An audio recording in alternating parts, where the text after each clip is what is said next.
हमारा मंत्र जाप सही दिशा में है या नहीं, हमें कैसे पता चलेगा? इस चीज़ का पता आप खुद से ही लगा सकते हैं। देखो, इसमें 2 लेवल होते हैं। पहला लेवल जो हम माला से जाप करते हैं, ये वाला, और दूसरा लेवल होता है ध्यान का। तो ये बात जो है मोस्टली नए साधकों के लिए है, क्योंकि नए साधक जो हैं थोड़ा घबरा जाते हैं। उनको ये नहीं श्योर होता कि जो हम मंत्र जाप कर रहे हैं पता नहीं सही कर रहे हैं या नहीं कर रहे हैं। तो देखो, इसका मैं आपको एक बड़ा उदाहरण बता देता हूँ। है छोटा सा लेकिन आपके लिए बहुत बड़ा है। आपको समझना कैसे है? जब आप माला से जाप करते हैं तो जाप करते करते एक लेवल आपका ऐसा आएगा कि जब आप जाप करेंगे माला से तो आपकी बॉडी सो जाएगी। आपको पता ही नहीं रहेगा कि हम कहाँ बैठे हैं। आपकी बॉडी सो जाएगी और आप जो माला से जाप करें वो माला आपके हाथ से छूट जाएगी। तो जब ये माला आपके हाथ से छूट जाए तो सोचिए कि आपका जो ध्यान है वो सही लग रहा है। अब आपको लेवल 2 पे पहुंचने की ज़रूरत है।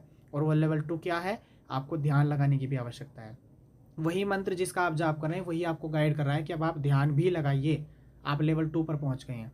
ठीक, तो उस समय साधकों को अपना माला जाप करने के बाद ध्यान लगाना भी आवश्यक हो जाता है, जिससे आप शक्तियों से कांटेक्ट करना, आपको विजुअल्स आना शुरू हो जाते हैं।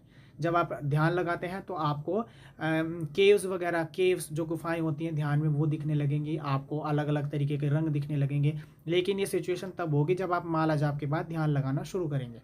ठीक, तो आप इस चीज़ से घबराइए मत।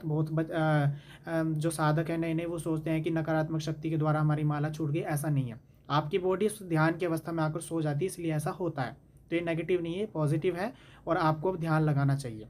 ठीक, तो आपका मंत्र बिल्कुल सही दिशा में है। आपको ध्यान लगाने की आवश्यकता है माला जाप के बाद।